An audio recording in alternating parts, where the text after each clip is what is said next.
Traditionally, Thanksgiving brings out a bunch of films that the whole family can enjoy, and this year is no exception.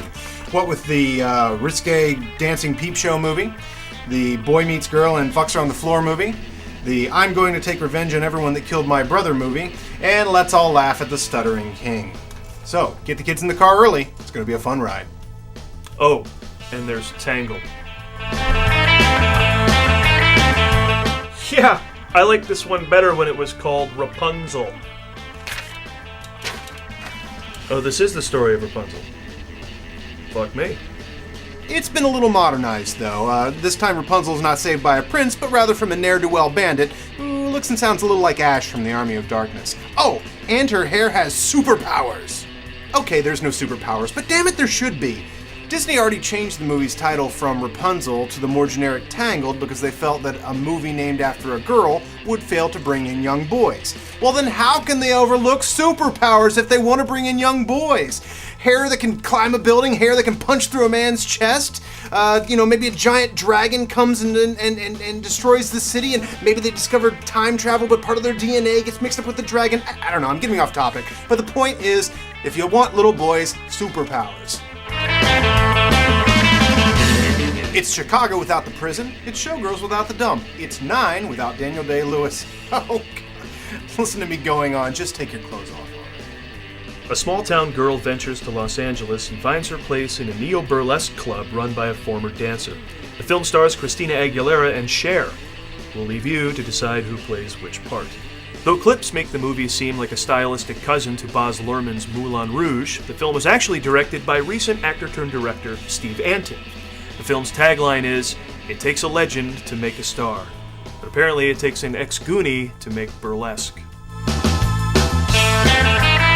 Faster is about a failed musician who teams up with an ex-wrestler to kick ass and provide excitement. That's just the backstory, because the film stars Elvis wannabe Billy Bob Thornton and Dwayne Johnson. I mean, whoever dreamed we'd see a movie with The Rock versus Sling Blade?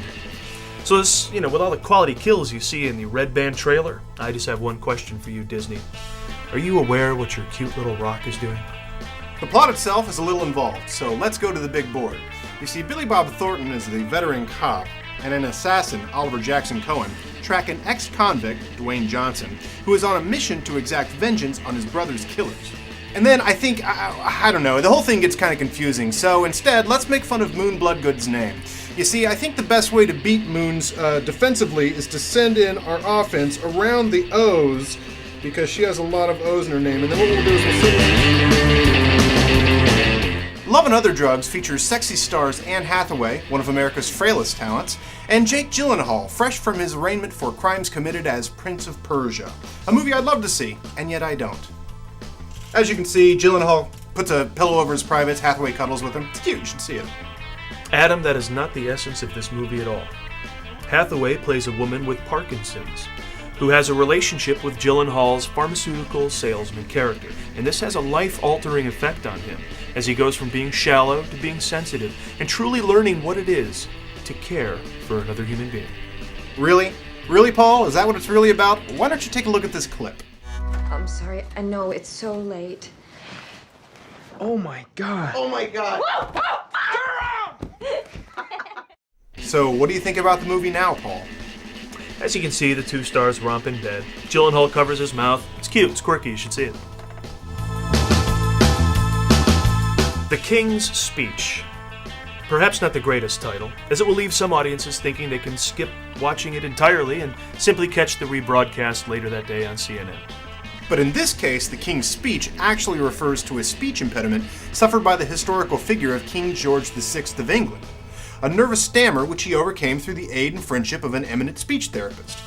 With Colin Firth playing the King and Geoffrey Rush as the therapist, this movie is sure to provide plenty of solid British acting fireworks. But unless these guys both end up learning something about themselves, I'm not going.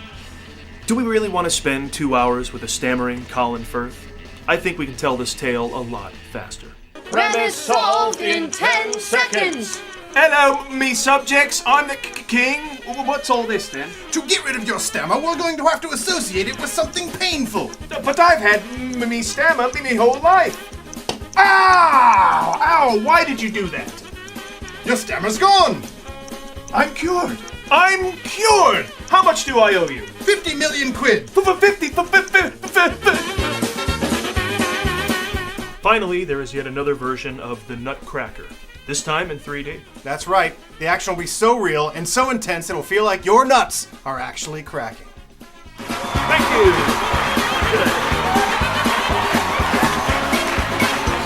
The joke written